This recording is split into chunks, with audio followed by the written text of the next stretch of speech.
today I'm returning with another video on a tractor. Bit different of a video today. Sorry for my hair's a mess, I just had a shower.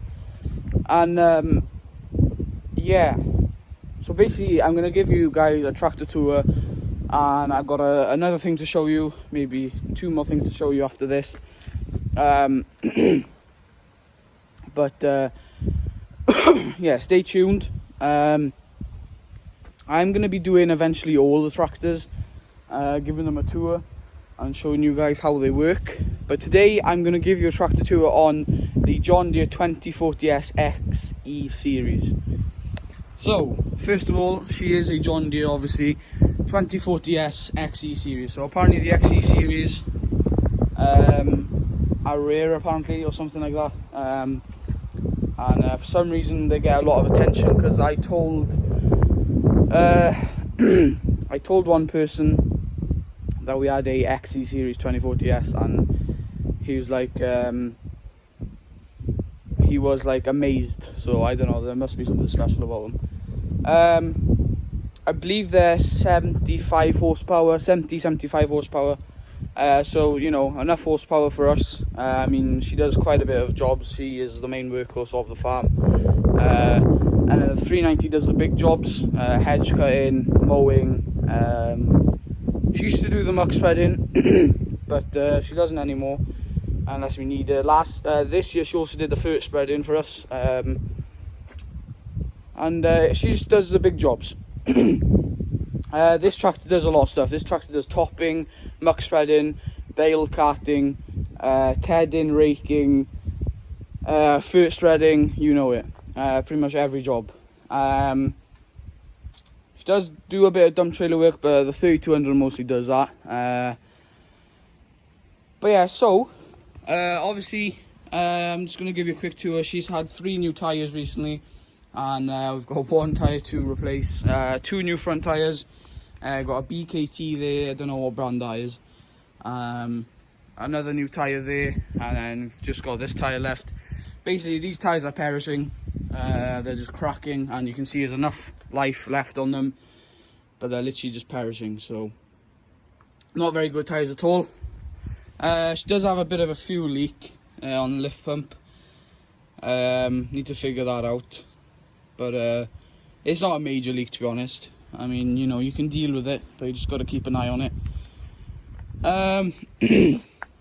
Fuel cap, water or coolant, fill cap, straight pipe exhaust. I know a lot of people like straight pipes. I definitely gives a good purr.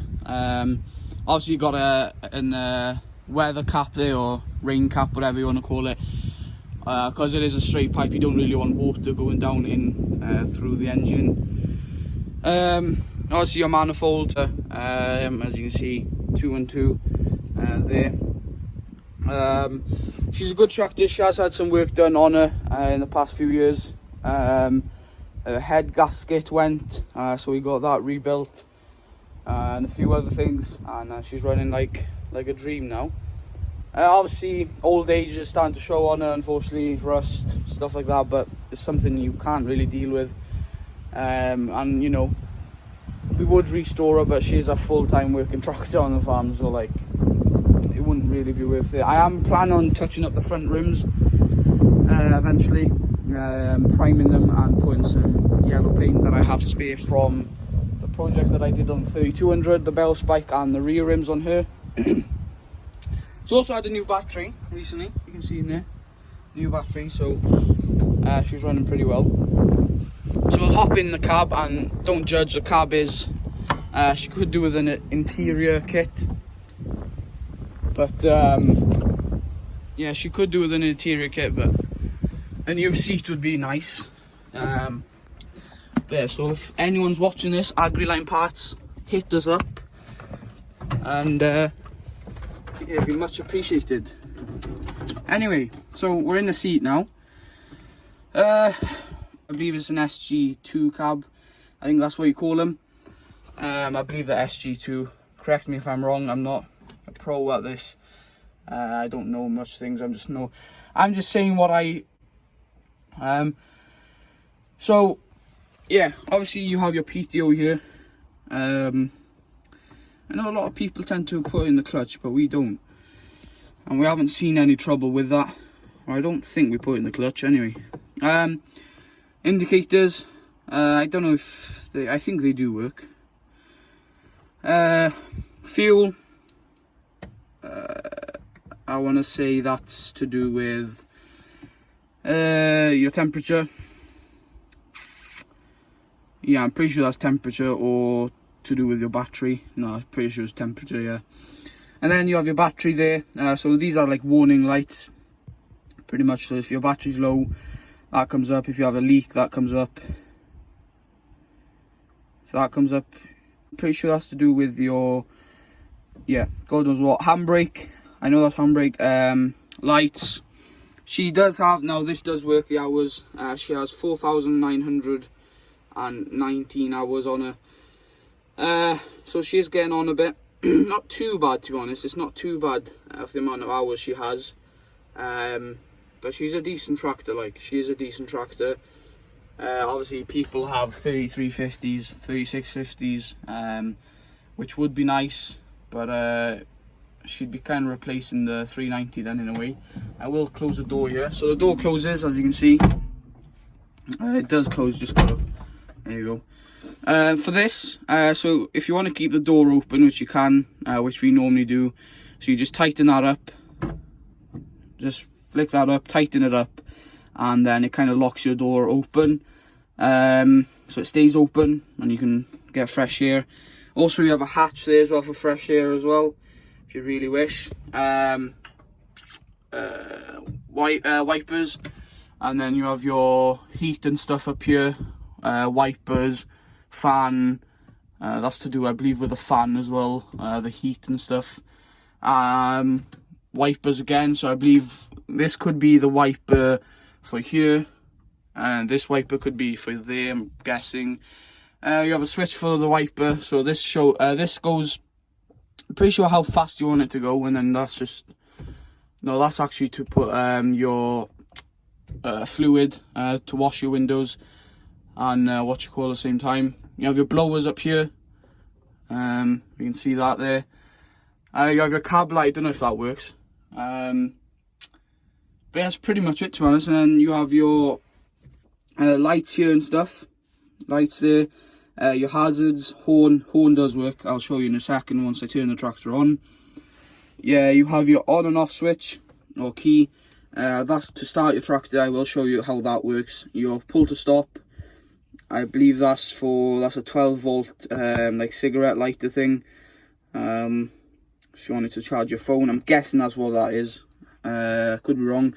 That's for your steering wheel, so how high or low you want your steering wheel, so you can adjust if you demand.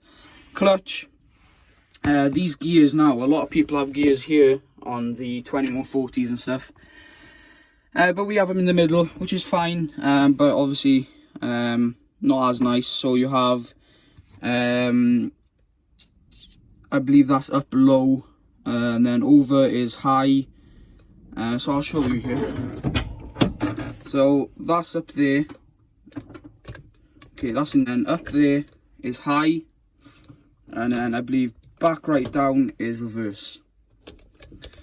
Then you have first, and then straight back, second, third, and then fourth straight back there down. Those numbers did confuse me at the start when it has 1-5 and then 2-6. I was a bit confused with that, but yeah. As well, what else can I show you? You have your foot throttle there, brakes obviously, have hand throttle. This is what I normally use. But yeah, hand throttle there. You have your link arms adjustment, so it's obviously down at the moment, and then pull it back is up. This is for if you had a tipping trailer, I believe. So if you had a tipping trailer, that's what you'd use, or if you had a hydraulic top link, and you had like a link box on the back or something, that's what you'd use. And there's nothing much else, just got rear windows, side windows, and stuff like that. So now I'm going to start her up for you guys. I'm going to start her up. So to start her up, probably make sure she's in neutral, that would help. So you turn the key, as you can see, and then what you do then is, so you turn this, and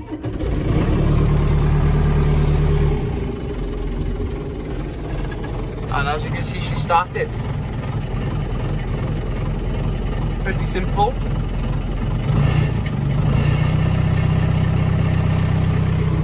And the revs work and everything. And she's in neutral now. Yeah, and then you have a few lights here and stuff. Fuel gauge works. Indicators. That one doesn't work. At least we know.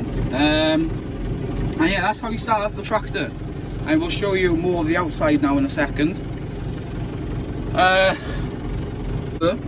You have to kind of twist it and then pull. And just let it kind of go back in. Obviously make sure you turn the switch off. Because you topper. This topper's fairly new. So on the back obviously you have your 3-point linkage. You can have different 3-point linkages where you can have the hook and then you'd have to put a ball in there, which is what we have on the 390, and it's definitely a lot easier than having these linkage, in my opinion. Top link PTO drawbar, and then if you pull the drawbar out she has a pick a pitch. Your spools, I believe that's for your back end oil, that green cap there, you open that up and you put your back axle oil or whatever in there. I believe that's for your washers, your windshield washers. Your brake lights, or lights for your, if you had a cattle trailer, which it does go on that every now and again. And guys, that's pretty much it, to be honest. This is the next part of the video, and the last part as well.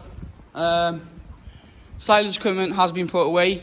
Just wanted to kind of show you that. But yeah, silage equipment has been put away, and yeah, the hedge cutter is on the 390 ready to go for hedge trimming. Obviously you can't do hedge trimming till September, I believe, so next month. We're nearly there. But yeah, she's on ready to go on the hedge trimmer, which there will be a video of hedge trimming coming soon. Obviously just got to wait until next month until we can do a bit of hedge trimming, and then be sure there will be a video, maybe even 2 videos. So this is the rake. We do take the tines off, kind of like for storage, pack it away a bit closer to the baler.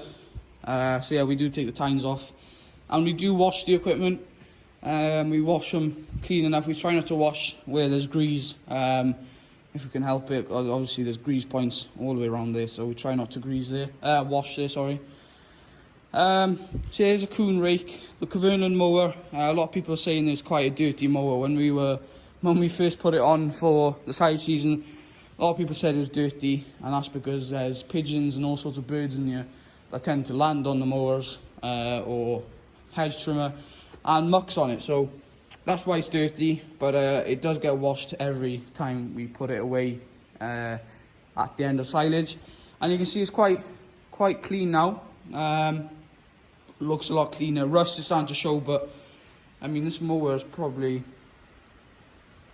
6-7 year old now, so it's definitely starting to show age, but I mean, it does the job. It's a good mower. A lot of people have hate for drum mowers. Personally, I think they're great mowers. Just, you know, just got to watch, to be honest, because I mean, every mower, even a disc mower, you got to watch. But yeah, personally, drum mower, well, we've had drum mowers all our life pretty much, and I don't have any problem to say about them. And yeah, because people do tend to hate on them, but I don't see any bother with them at all. But yes, Cavernland mower.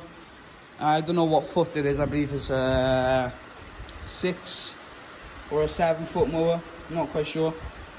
Obviously, you can do this from the cab. You basically put the mower down, take the pressure off, pull this rope from in the cab, and then it swings back, and you don't have to get out of the cab to swing it around. PTO, obviously, top link. We have a top link pretty much just for this mower.